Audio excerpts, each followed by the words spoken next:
เบิ่งในรูปนี่บ่อยากใหญ่ปานใดพี่น้อยแท้จริงนี่โลป้ายได้นี่ปรากฏตัวใหญ่ต้มอึ่งเซาใส่หมดแดง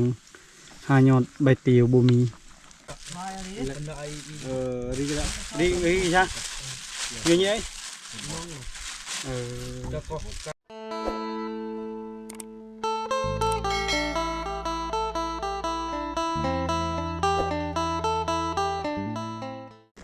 สบายดีพ่อแม่พี่น้องสบายดีทุกคนเด้อไปเบิ่งคลิปนี้ขอให้ทุกคนให้ร่ำให้รวยขอให้ถึกเลขถึกเบอร์ตอนนี้ตื่นแต่4 โมง 3 โมงเลยพี่น้องนอนไม่ค่อยหลับปานใด มันหนาวลุกมาดังไฟปีนปะไว้อยู่ป่าเด้เครื่องของมารับก่อนกระเป๋ายังกระปะไว้อยู่ป่าฝนตกค่อยคิดว่าฝนไม่ได้ตกอยู่ป่าไก่ปลาคันแซวตอนเช้า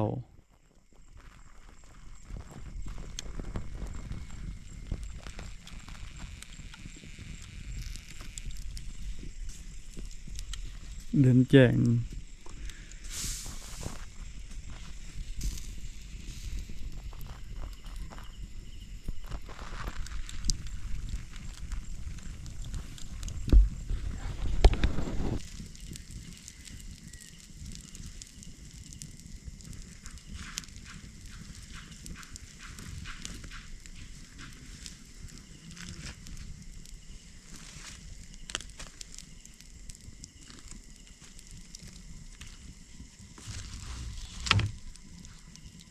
ฟันใหม่บ่เคยขี้ข้าน วัยรุ่นเนาะ ฟันใหม่เอาผ้าไปน้ำ วัยรุ่น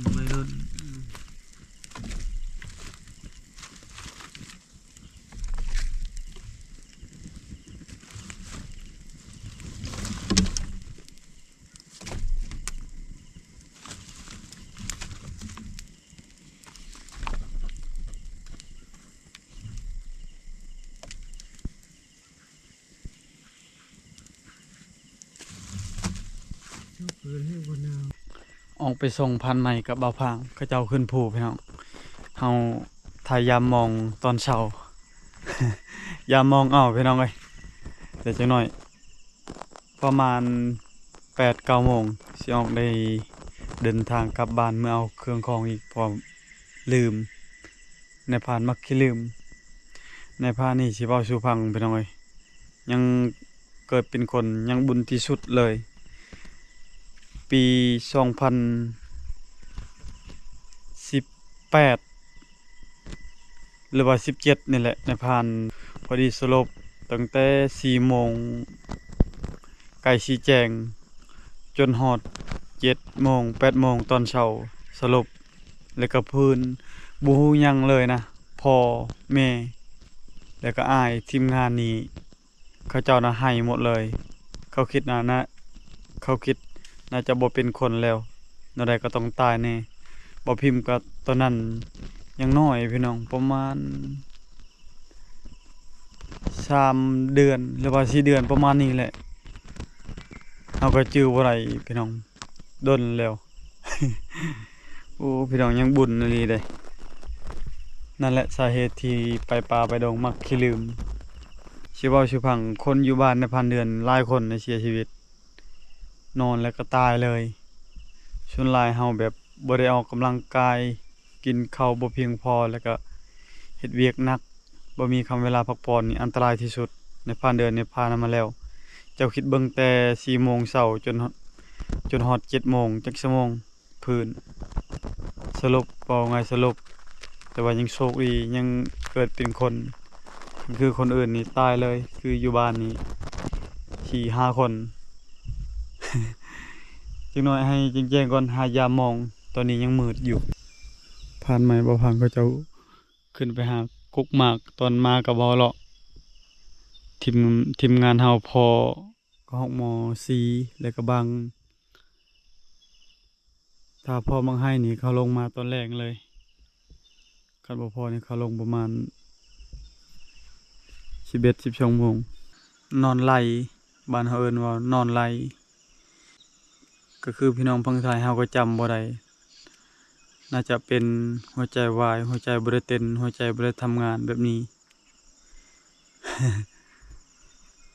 ไก่ปลาคันแซวๆพี่น้องยามมาแต่พุ่นพี่น้องเอ้ยมัน7-8 โตเลยบ่มีผู้จับบ่เป็นตากล้องให้พี่น้องเอ้ยเบิ่งนะอู้พุ่นหัวพุ่นเลยมองนี่ดิปลามาแล้วพี่น้องเอ้ยมาตอนเช้า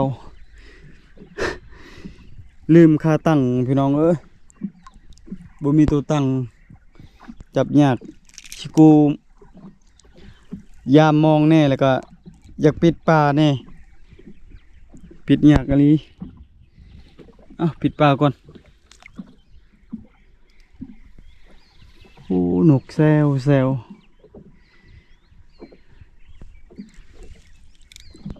ยามมองซองด่างแล้ว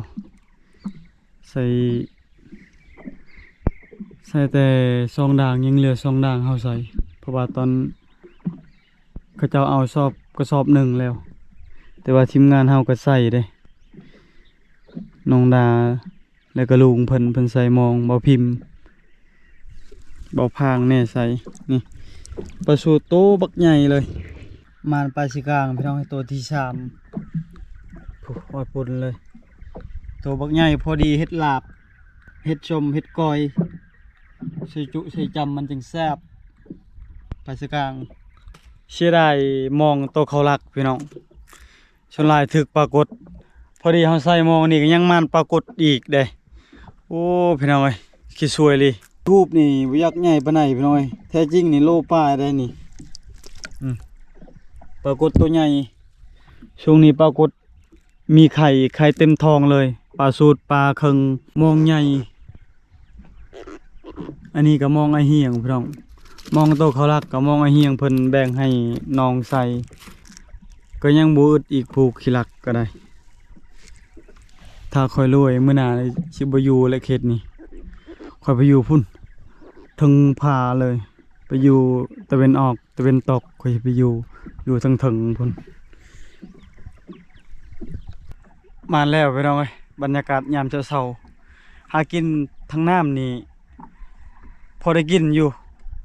ตัว1 2 ตัว 3 ตัวทั้งบกบ่มั่นใจปานใดแต่ว่าใจนี่มักทั้งบกลูกเมียแบบอยากกินกระหอกอยากกินนกอยากกินชัดใหญ่แบบนี้นะป้านี่บ่แม่นบ่อยากกินแต่ว่ากินตลอดปลาสูตรจังหน่อยเดียวจังหน่อยแล้วเฮามาล้างนี่อันนี้มองน้อยแล้วก็มองเบอร์2เบอร์3ทางนี่ปลาสกาขี้ต้มแล้วจังหน่อยเฮามาล้างอันนี้ก็คือปลาปากปลาสกางลายโตอยู่ได้ถึกนี่มองเบอร์2เบอร์3อันนี้เบอร์4เว้ย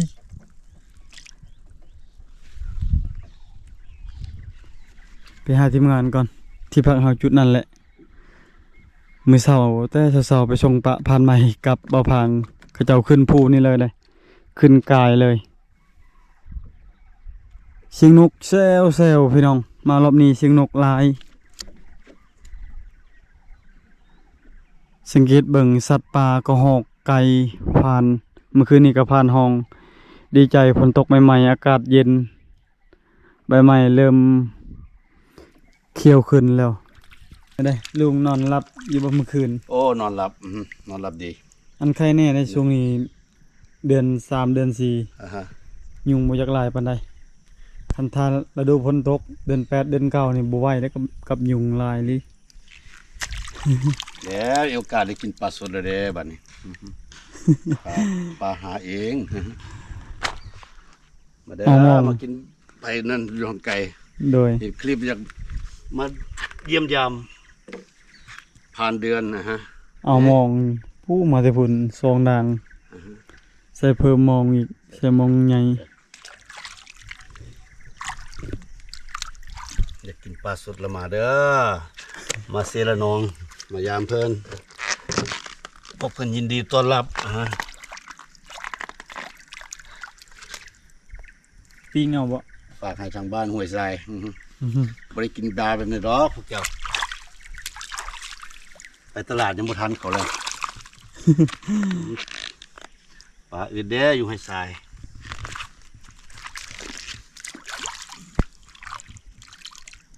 นั่นแหละน้องดาวบ่ได้หนาวบ่มีเช้ากลางคืน ธรรมดา ขี้คร้านรบกวนน้องดาว บ่หนาวแห้งแต่ก็ คันไปกวนนี่เพิ่นหายนี่มาปลุก บ่เคยให้แต่ว่าเอาบ่ลุก เด้อมื้อเด้อสิไปกวนเด้อ บ่ให้แต่บ่ลุก ต้มยัง ปรากฏ มีบ่ไข่นะ มีบ่แม่นตัวนี้ โอ้ยเสียดายมองก็เอาอะนะรายได้ปรากฏ มุดลายทิ่มนานี่ไอ้เด้อไอ้เหี้ย มันมาแล้วมักนี่เด้มักม่วงนี่นะแก่นมักม่วงนี่สำคัญที่สุด หวาน มันมาหลายนะฮะ นี่ใช้บ่พิมพ์ตอนนี้ยังบ่ตื่นเฮ้ย สวัสดี บ่ให้กินข้าวได้ขี้ขานเฮ็ดหยังตอนเช้าไปยามมองน้ำปูบ่ บ่เห็นเจ้ามาแล้ว เออ ขี่เรืออีก เจ้าบ่ได้ไปคือบัดไว้พิมพ์น้ำก่อนอัดไว้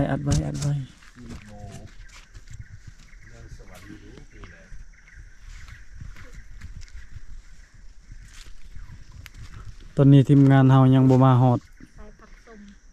ผ่านชินจักไปลงปลาเท่าไร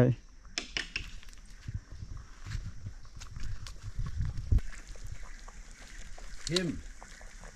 กินมักโมบ่ บ่ เด็กน้อยกินบ่ได้หมกหมู ยังบ่ฮอดอายุ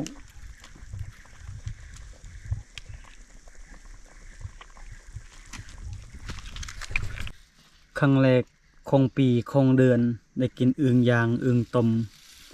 สงสัยบ่มีไข่แล้วเฮามาบ่ทันมันกินน้ำแล้วก็วางไข่ออกแล้วมันก็ไป แคมเซ่ แต่ซ้ำนี้ ละลาย ฮะ แคมเซ่เบื้องนั่นลาย อึ่งอ่าง ข้ามห้วยข้ามนำนี่ไป นี่ใช่ว่าได้อึ่งจักโตเครียด บ่ได้อึ้งได้แต่เขียดตะปาด ออกดูถอดออกดูกินมาแกงใส่น้ำกันเลย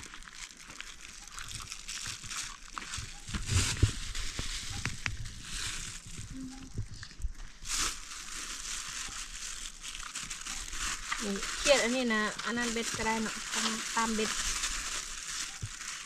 ไม่ทันได้ตายเลย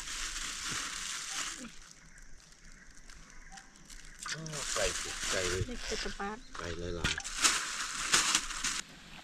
ต้มอึ่งเซาใส่หมดแดง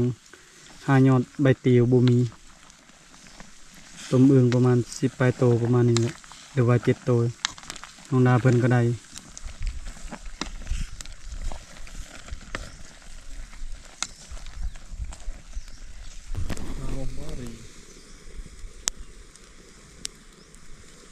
มาพี่น้องกินข้าวเช้านำกันต้มอึ่งหลายคนรู้จักต้มอึ่งพี่น้องเอ้ยแซ่บ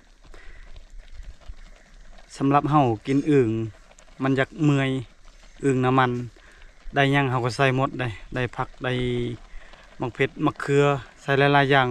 มันจังบ่มันเวลากินข้าวมันจังบ่เมื่อย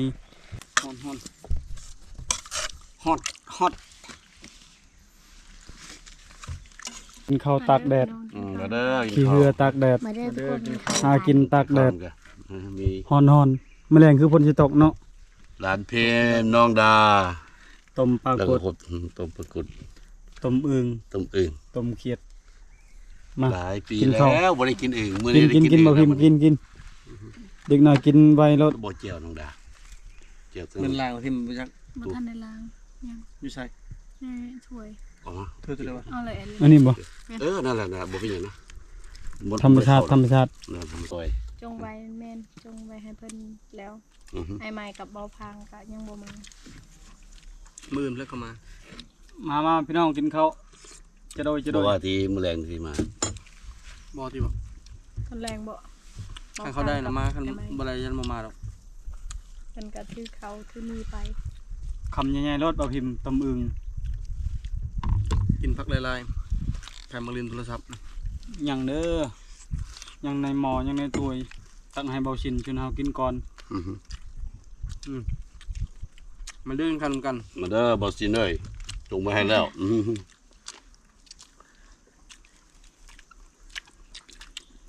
สินพันใหม่เบาฝัง นี่ไข่ปรากฏ โอ้สุดยอด เด็กน้อยกินเด็กน้อยกินบ่ได้ปรากฏ เสียบุพิน มาเด้อบ่ซิน โอ้ จักหนวดจักตาก็แปด ค่อยว่าสินเราต้องได้ไก่แล้วมื้อนี้ น้ำพัน พัน ไก่ ไก่ เนี่ยนะพันไก่ ในคันกบในคันนก เราออกไปประมาณ น้ำพันจักรจันทร์ก็มี 3 นาทีห้องนี่ทางเราไปนี่แล้วก็ห้องนี่แล้วกลับมาทางนี้บัด ในคันจักรจันทร์มีงดงาม งามใจมันออกอยู่พุ่น13 ปีมันถึงออกเท่านี้ 3 ปี 13 เพื่อนเวลาดอก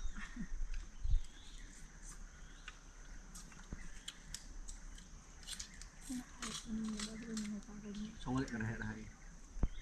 กินข้าวอิ่มพี่น้องเอ้ยยังทาเบาสินยังบ่ลงมาฮอดแล้วเฮาไปรับผ่านใหม่กับเบาพางเพิ่นสิลงมาแล้วก็คิดว่าประมาณ 4-5 โมงตอนแรงนัดกันเพิ่นสิลงมาสุดท้ายเพิ่นมาแล้วถ้าไปฮอดพุ่นผ่านใหม่บ่ได้ก็ฮอกหม้อนี่เฮาสิกลับคืนให้เขาเจ้าย่างรถพี่น้องเอ้ย ปิงปลาตัวใหญ่2 คนกินบ่หมดปลาตัวใหญ่ปลาสกางนกเต่านกเขาต้มปลากดต้มอึ่ง ไม่ยังมาปลา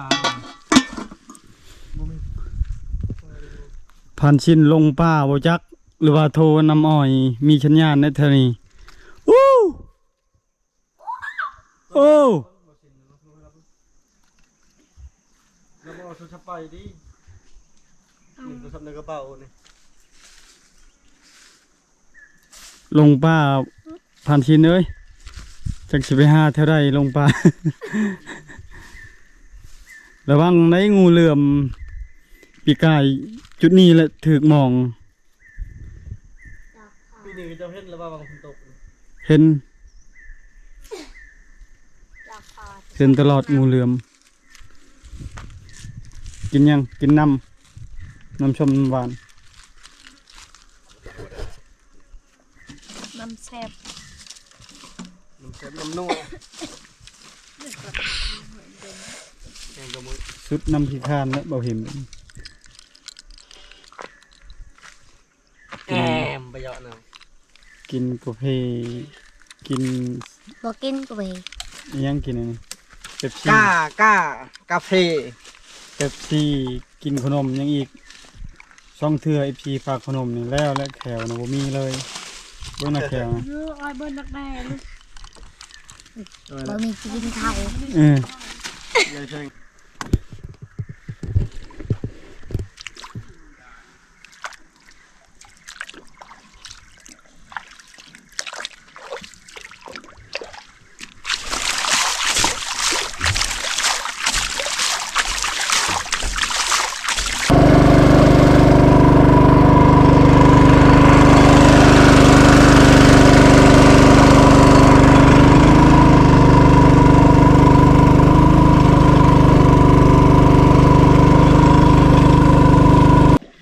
บ่เชื่อผ่านใหม่ บ่ คิดตั เชื่ ว อใช่ไหมเต็มทง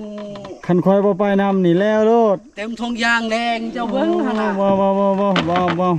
ยังบ่เชื่อคอยอยู่ อยากได้ซีนบ่อยากได้ตัวหนัง อันนี้ก็ชีนคือกันหนังคือกันจอเมื่อจอนกินลอกเบิ่งแซ่บกว่าชีนกว่าหนังอีกหนึ่งแล้วก็จำเจียวมะนาว ไปฮอดใส่แล้วบ่ได้พ่อมังให้ บ่ อย่าเลยจ้ะไป ครับ